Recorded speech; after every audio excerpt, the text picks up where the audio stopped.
Good morning, dear students. Today we are going to start our new chapter, Structure of Atom. Structure of Atom name से ही आपको clear है कि हम इस chapter में atom की स्ट्रक्चर को पढ़ने वाले हैं। तो इस चैप्टर को शुरू करने से पहले मैं एक बार चैप्टर 1 के बारे में बात करूंगा। चैप्टर 1 में आपने पढ़ा matter. What is matter? Matter is anything which occupy space. जो कुछ स्पेस ऑक्यूपाई करता है उसे आप नेम देते हैं मैटर का। तो मैटर में डाल्टन एटॉमिक थ्योरी आपने पढ़ी थी, जिसमें आपने ये जाना था कि matter is made up of very small tiny particles. उन स्मॉल टाइनी पार्टिकल्स को आपने नाम दिया था एटम्स का। And that atoms are indivisible. It means उन्हें ब्रेक नहीं किया जा सकता था। ठीक है, तो आपने पढ़ा था बच्चों चैप्टर 1 में मैटर को, और मैटर में आपने पढ़ा था matter is made up of very small tiny particles, very small tiny particles, और जिन्हें आप नेम देते हैं एटम्स का, जिन्हें आप नेम देते हैं बच्चों एटम्स का। Very small tiny particles are atoms and these are indivisible, ये भी आपने पढ़ा था। और फिर डाल्टन एटॉमिक थ्योरी में आपने पढ़ा था कि ये एटम्स ही किसी केमिकल रिएक्शन में पार्टिसिपेट होते हैं।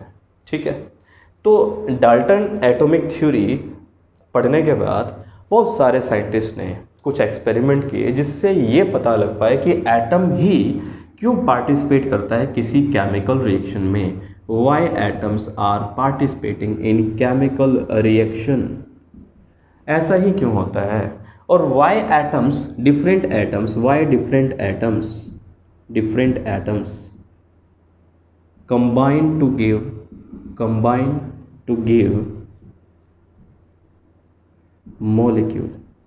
और ऐसा हर बार क्यों ऐसा हो रहा था कि एटम्स कंबाइन होकर मॉलिक्यूल की फॉर्मेशन करते हैं? ऐसा क्या कोई फोर्स प्रेजेंट था एटम्स और एटम्स में जिसकी वजह से मॉलिक्यूल बनते हैं? क्या एटम फ्रीली एग्जिस्ट नहीं हो सकता था? तो इन सब क्वेश्चंस का आंसर करने के लिए कुछ जो अलग अलग साइंटिस्ट थे उन्होंने एक्सपेरिमेंट स्टार्ट कर दिए। ठीक है, और उनमें बहुत सारे साइंटिस्ट थे जिनमें माइकल फैराडे,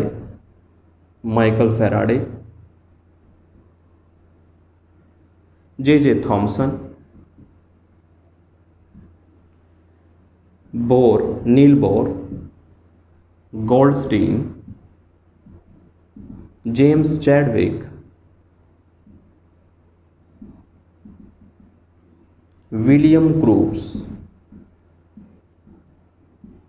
बहुत सारे साइंटिस्ट इन्होंने मिलके कुछ एक्सपेरिमेंट परफॉर्म किए। और जब ये एक्सपेरिमेंट कर रहे थे तो इन्हें एक नई चीज़ ये पता लगती है कि जो एटम है वो इंडिविजिबल नहीं है। Atom is no more indivisible. It means atom के अंदर भी कुछ सब एटॉमिक पार्टिकल प्रेजेंट थे, एटम से भी छोटे कुछ पार्टिकल्स प्रेजेंट थे जिनसे कोई एटम बनता है। अभी तक हमने पढ़ा था matter is made up of very small tiny particles and these small tiny particles are known as atoms. अब हम पढ़ रहे हैं कि एटम्स में भी कुछ और टाइनी पार्टिकल्स हैं जिनसे एटम बनता है। और जब उन टाइनी पार्टिकल्स का नंबर देखा गया तो वो टाइनी पार्टिकल्स एटम से भी जो छोटे टाइनी पार्टिकल्स थे जिन्हें हम नेम दे रहे हैं सब एटॉमिक पार्टिकल्स का, मीन्स एटम से भी कुछ छोटे पार्टिकल्स जो प्रेजेंट थे उनका जब हमने नंबर देखा तो वो नंबर था 35। अराउंड 35 सब एटॉमिक पार्टिकल्स प्रेजेंट थे एटम के अंदर। ठीक है, इससे ऊपर भी ये पार्टिकल हो सकते हैं, अभी डिस्कवरी चल रही है, इससे थोड़े कम भी हो सकते हैं। एग्जैक्ट 35 पार्टिकल्स का एग्जिस्टेंस तो देखा गया था। ठीक है, और इन 35 सब एटॉमिक पार्टिकल्स की वजह से एटम की फॉर्मेशन होती है और एटम की प्रॉपर्टी हमें देखने को मिलती है। तो इन 35 सब एटॉमिक पार्टिकल्स में कुछ पार्टिकल्स के जो मैं आपको नेम बता रहा हूँ, जैसे प्रोटॉन, इलेक्ट्रॉन, न्यूट्रॉन्स, पायोन्स, मेसॉन्स, कुछ ऐसे पार्टिकल्स प्रेजेंट थे। तो इनमें मेनली हम 3 सब एटॉमिक पार्टिकल्स को पढ़ते हैं, और ऐसा इसलिए है क्योंकि ये 3 जो सब एटॉमिक पार्टिकल्स हम पढ़ रहे हैं ये ही किसी एटम की प्रॉपर्टी को एक्सप्लेन करते हैं। मोस्टली इन 3 सब एटॉमिक पार्टिकल के बेसिस पे प्रोटॉन्स, इलेक्ट्रॉन्स और न्यूट्रॉन्स के बेसिस पर ही आप किसी एटम की प्रॉपर्टी को एक्सप्लेन करते हैं। ठीक है, तो अब हमें ये देखना था कि जो एटम है वो प्रोटॉन, इलेक्ट्रॉन और न्यूट्रॉन से मिलकर बना है, तो ये प्रोटॉन, इलेक्ट्रॉन, न्यूट्रॉन किस तरीके से अरेंज होंगे एटम के अंदर। तो एटम के अंदर इनका अरेंजमेंट पढ़ना, एटम के अंदर इन पार्टिकल्स का अरेंजमेंट पढ़ना ही क्या है, स्ट्रक्चर ऑफ एटम है। ठीक है, तो हम चैप्टर 2 स्ट्रक्चर ऑफ एटम में ये पढ़ने वाले हैं कि ये एटम्स के अंदर जो प्रोटॉन, इलेक्ट्रॉन और न्यूट्रॉन है ये किस तरीके से अरेंज है, इनकी डिस्कवरी कैसे हुई है, इनकी क्या प्रॉपर्टी है, ये सब आप पढ़ने वाले हैं। ठीक है, तो ये स्टार्ट करते हैं। सबसे पहले discovery of cathode rays, discovery of cathode rays जो पहला हमारा इसमें टॉपिक रहेगा चैप्टर 2 स्ट्रक्चर ऑफ एटम में हम पढ़ेंगे discovery of cathode rays. Cathode rays क्या है? ठीक है, तो देखिए डिस्कवरी ऑफ कैथोड रेज, ये मैं वही कुछ एक्सपेरिमेंट की बात कर रहा हूँ जो कि हुए थे डाल्टन एटॉमिक थ्योरी के बाद। तो इसमें जो पहला फर्स्ट एक्सपेरिमेंट था that is discovery of cathode rays, cathode rays की डिस्कवरी। ठीक है, अब कैथोड रेज की डिस्कवरी के लिए हमने जो एक्सपेरिमेंट देखा था वो एक्सपेरिमेंट किया था विलियम क्रूक नाम के साइंटिस्ट ने, जिसने एक सेटअप क्रिएट किया था और उस सेटअप में उसने एक ग्लास डिस्चार्ज ग्लास ट्यूब ली थी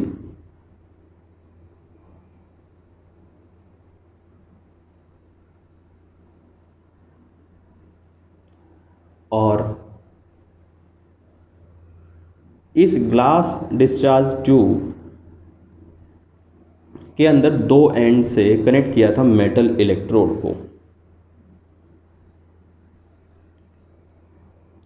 और इन इलेक्ट्रोड को कनेक्ट कर दिया था एक हाई वोल्टेज बैटरी के साथ।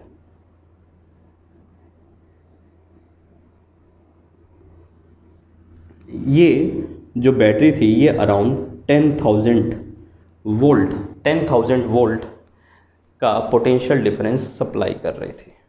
ठीक है, तो इस सेटअप में एक ग्लास डिस्चार्ज ट्यूब को लिया गया और इस डिस्चार्ज ट्यूब के अंदर एक गैस को फिल किया, किसी भी तरह की कोई गैस फिल कर ली और एक यहाँ पर वैक्यूम पंप सेट कर दिया, वैक्यूम पंप सेट कर दिया यहाँ पर।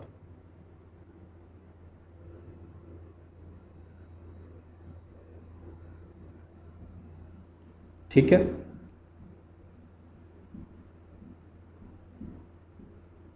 और ये वैक्यूम पंप का जो वर्क रहेगा मैं अभी आपको एक्सप्लेन करने वाला हूँ। और इस डिस्चार्ज ट्यूब के अंदर गैस को फिल किया गया। तो एक्सपेरिमेंट क्या था? विलियम क्रूक जो एक्सपेरिमेंट कर रहा था उस एक्सपेरिमेंट में वो ये देखना चाहता था कि क्या गैस इलेक्ट्रिसिटी कंडक्ट कर सकती है, क्या गैस इलेक्ट्रिसिटी कंडक्ट कर सकती है, क्या ऐसा हो सकता है? तो उसने गैस को लिया था और ये देखना चाहता है क्या वो इलेक्ट्रिसिटी कंडक्ट करती है। ठीक है, तो उसके लिए उसने ये सेटअप किया था। अब इसी सेटअप से इलेक्ट्रॉन की डिस्कवरी आगे जाके आपको देखने को मिलेगी। तो देखिए इस सेटअप में गैस को फिल किया गया इस डिस्चार्ज ट्यूब के अंदर, वैक्यूम पंप से प्रेशर को मेंटेन किया गया और प्रेशर कितना मेंटेन किया गया? अराउंड 0.01 mmHg से लेके 0.001 mmHg के बीच का प्रेशर यहाँ पर मेंटेन किया गया बच्चों। mm स्मॉल mm से डिनोट करेंगे हम। ठीक है, इतना प्रेशर यहाँ पर मेंटेन किया गया। ठीक है, तो लो प्रेशर, बेसिकली आप ये कह सकते हैं कि लो प्रेशर मेंटेन किया गया with the help of vacuum pump. ठीक है, ये प्रेशर आपने यहाँ पर रखा। अब ऐसा करने से ये देखा गया कि जब हमने बैटरी से पोटेंशियल डिफरेंस अप्लाई किया, इतना करंट हमने जब बैटरी की हेल्प से इस डिस्चार्ज ट्यूब के अंदर पास किया, तो आपने ये देखा इसके अंदर कि कुछ ऑब्जर्वेशन ये देखने को मिली कि ग्रीनिश लाइट ऑब्जर्व हुई। अब वो ग्रीनिश लाइट कहाँ पर ऑब्जर्व हुई, ये आप देखेंगे कि एक ग्रीनिश लाइट ऑब्जर्व हुई जो आपकी एनोड रे थी, जो आपकी एनोड थी, इलेक्ट्रोड जो आपने ली थी एनोड। अब एनोड क्या होगा, देखिए जो पॉजिटिवली चार्ज इलेक्ट्रोड आपने ली थी और ये आपके पास नेगेटिव चार्ज इलेक्ट्रोड। तो यहाँ पर ये देखा गया कि यहाँ पर इस एंड पर ग्रीनिश लाइट एब्जॉर्ब हुई। और वो ग्रीनिश लाइट किस वजह से आती है, देखो यहाँ पर इस डिस्चार्ज ट्यूब पे यहाँ पे एक जेडनेस की कोटिंग कर देते हैं, जो कि एक फ्लोरेसेंट मटेरियल होता है। फ्लोरेसेंट मटेरियल ऐसा मटेरियल जो जब उसके ऊपर कोई चार्ज पार्टिकल स्ट्राइक करता है तो वो ग्लो करना शुरू करता है, ठीक है। तो यहाँ पर ये देखा गया कि कुछ देर के बाद ही यहाँ पर ग्रीनिश लाइट देखने को मिली। यहाँ पर इस एंड पर ग्रीनिश लाइट देखने को मिली, ग्रीनिश लाइट ऑब्जर्व हुई यहाँ पर, ठीक है, एनोड के बिल्कुल जस्ट बैक में। तो यहाँ से ये देखा गया कि देखो हमें तो कोई रेडिएशन देखने को नहीं मिल रही है।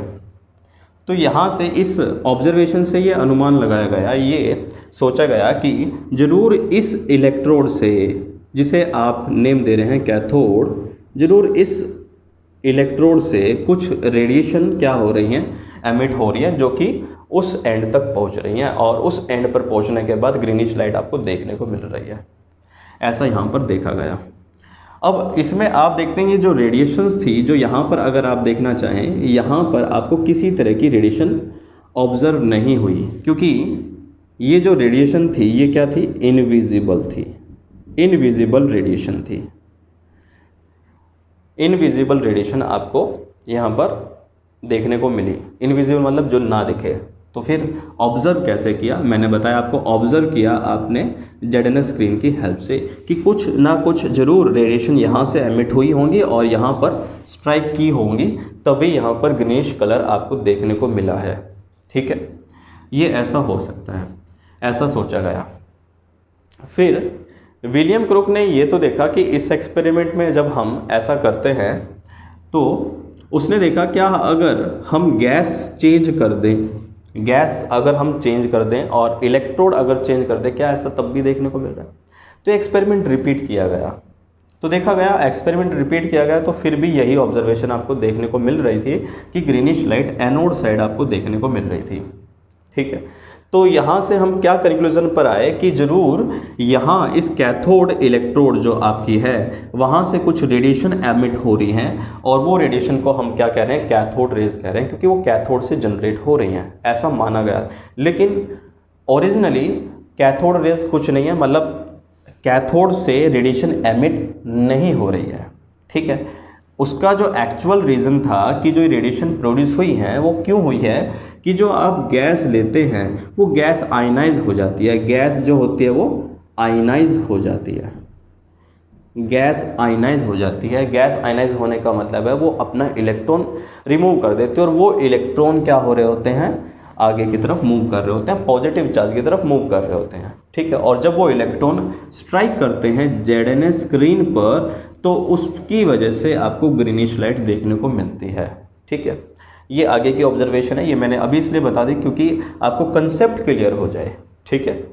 तो विलियम क्रूक का ये एक्सपेरिमेंट देखने के बाद जे थॉम्सन ने और कुछ और साइंटिस्ट ने इसी एक्सपेरिमेंट के अंदर कुछ अलग अलग सेटअप करके देखा।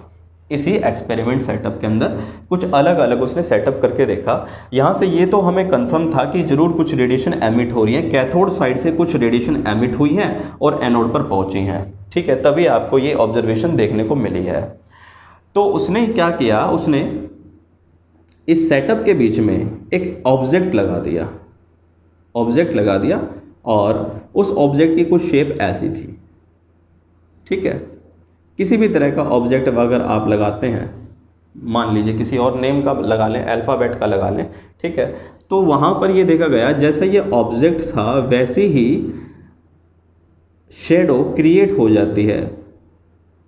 ये जेडएनएस स्क्रीन लगा दी जो कि ऑब्जर्व कर पाएगी कि जैसे कोई चार्ज पार्टिकल इसके ऊपर स्ट्राइक करेगा तो ये ग्लो करना शुरू कर देगी।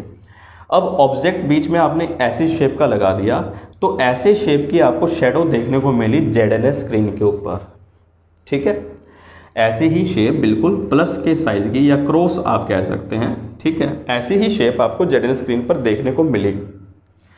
तो उससे कंक्लूजन ये निकाला गया कि ज़रूर ये कैथोड रेज जो एमिट हो रही हैं, जो कैथोड रेज एमिट हो रही हैं, वो ज़रूर स्ट्रेट पाथ में मूव कर रही हैं, स्ट्रेट मूव कर रही हैं, ठीक है।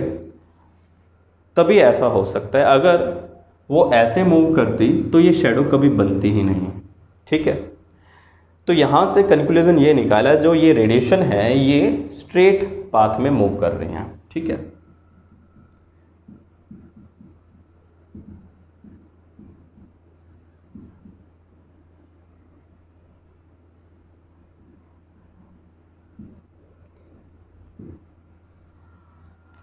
ठीक है, यहाँ से हमने ये कंक्लूज़न निकाला जब ये एक्सपेरिमेंट किया गया। फिर क्या किया गया, एक यहाँ पे एक व्हील सेट कर दिया, ठीक है। और जब हमने दोबारा से एक्सपेरिमेंट परफॉर्म किया, मतलब एक छोटा सा चेंज फिर से किया है, एक व्हील यहाँ पर सेटअप कर दिया है,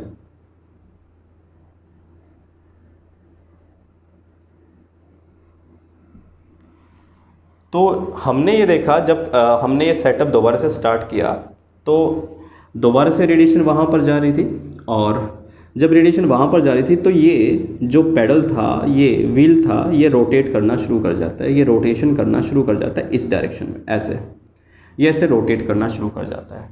इसका मतलब कैथोड रेज जो हैं आपकी वो मटेरियल पार्टिकल हैं, मतलब उनके अंदर कुछ मैटर ज़रूर है, उनका ज़रूर कुछ ना कुछ मास है, जिसकी वजह से ये पेडल जो है वो रोटेट हो रहा है, ठीक है।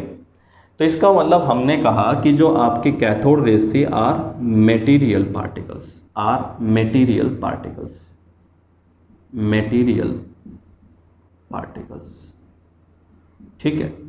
ये सेकंड प्रॉपर्टी हमने देखी कैथोड रेज की, ठीक है। फिर से एक और सेटअप क्रिएट किया गया, और अब की बार जो रोड थी आपकी, जो एनोड रोड थी, उसको थोड़ा नज़दीक ला दिया गया, और उस एनोड रोड के अंदर से एक छोटा सा होल कर दिया, ठीक है। ये एक होल उसके अंदर से था, और फिर क्या किया गया, फिर ये देखा गया कि यहाँ पर दो प्लेट लगा दी, और इन प्लेट के ऊपर पॉजिटिव और नेगेटिव चार्ज था। तो ऊपर पॉजिटिव चार्ज प्लेट थी और नीचे नेगेटिव चार्ज प्लेट थी। तो रेडिएशन दोबारा से एमिट हुई, और ये देखा गया कि ये ऊपर की तरफ डेविएट हो गई। अब मुझे कैसे पता लगा डेविएट ऊपर की तरफ हुई है, क्योंकि हम क्या करते हैं, बिल्कुल जस्ट इसके बैक में यहाँ पर ZNS की कोटिंग बनाए रखते हैं। तो हमें ये देखने को मिला ग्लो सिर्फ यहाँ पर हो रहा था, अब की बार यहाँ पर ग्लो नहीं आ रहा, ना ही यहाँ पर ग्लो आ रहा है। इसका मतलब ये जो कैथोड रेज है ये डेविएट हो रही है इस तरफ, क्योंकि ये तो इनविजिबल थी, आप तो देख ही नहीं सकते थे, तो आप ऑब्जर्व कर सकते थे ZNS स्क्रीन लगा के कि उसका मूवमेंट किस डायरेक्शन में है। तो यहाँ पर ये देखा गया कि ये जो पार्टिकल्स हैं, जो कैथोड रेज पार्टिकल्स हैं, वो इस डायरेक्शन में डेविएट हो रहे हैं। तो यहाँ से कंक्लूजन ये निकाला गया कि अगर ये इस तरफ डेविएट हो रहे हैं तो ज़रूर इनके ऊपर नेगेटिव चार्ज होगा, जो कैथोड रेज पार्टिकल्स हैं इनके ऊपर नेगेटिव चार्ज होगा, ठीक है। तो नेक्स्ट हमने प्रॉपर्टी जो बनाई, ये बनाई कि cathode rays are negatively charge, cathode rays are negatively charge, ठीक है बच्चों, ये प्रॉपर्टी बनाई। तो ये कुछ एक्सपेरिमेंट किए गए जिनसे हम कैथोड रेज की प्रॉपर्टी को बता रहे थे।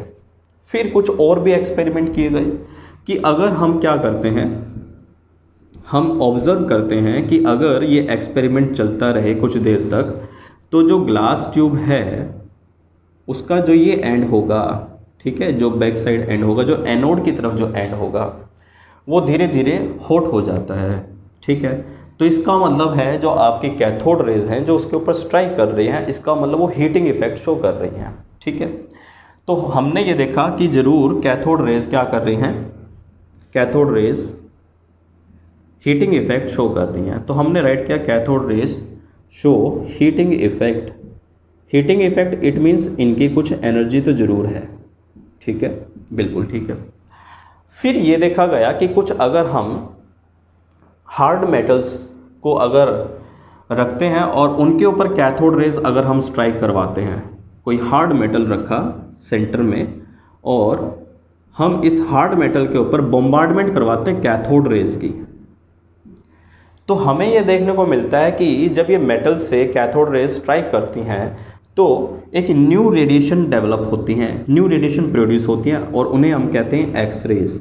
तो एक्स रेज प्रोड्यूस होती हैं जब कैथोड रेज स्ट्राइक करती हैं किसके ऊपर, हार्ड मेटल के ऊपर, ठीक है, जैसे टंगस्टन एलिमेंट हो गया उसके ऊपर जब कैथोड रेज स्ट्राइक कर रही थी तो एक्सरे प्रोड्यूस हो रही थी, ठीक है।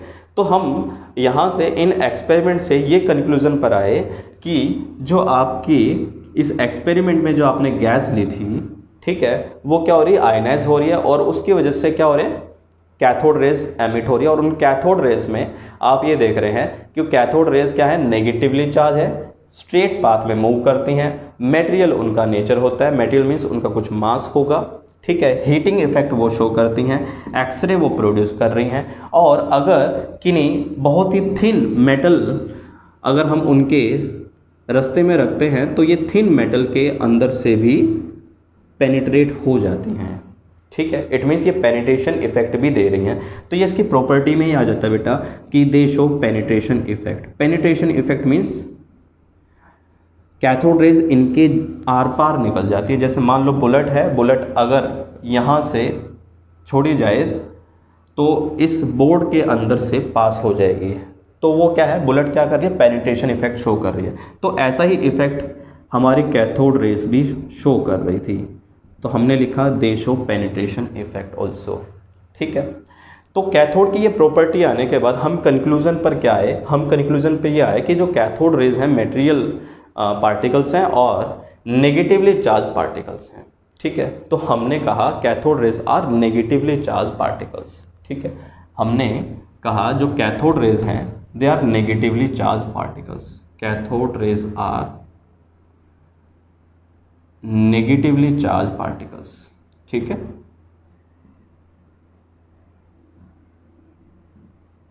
मतलब जो कैथोड रेज बनी होगी वो किन से बनी हुई होगी, नेगेटिवली चार्ज मटेरियल पार्टिकल से मिलकर बनी हुई होगी। फिर क्या किया गया बच्चों, इस एक्सपेरिमेंट में जैसे मैंने आपको बताया डिफरेंट मेटल इलेक्ट्रोड ली, गैसेस ली, तो उसमें ये देखा कि जो चार्ज बाय मास रेशो था वो कांस्टेंट था।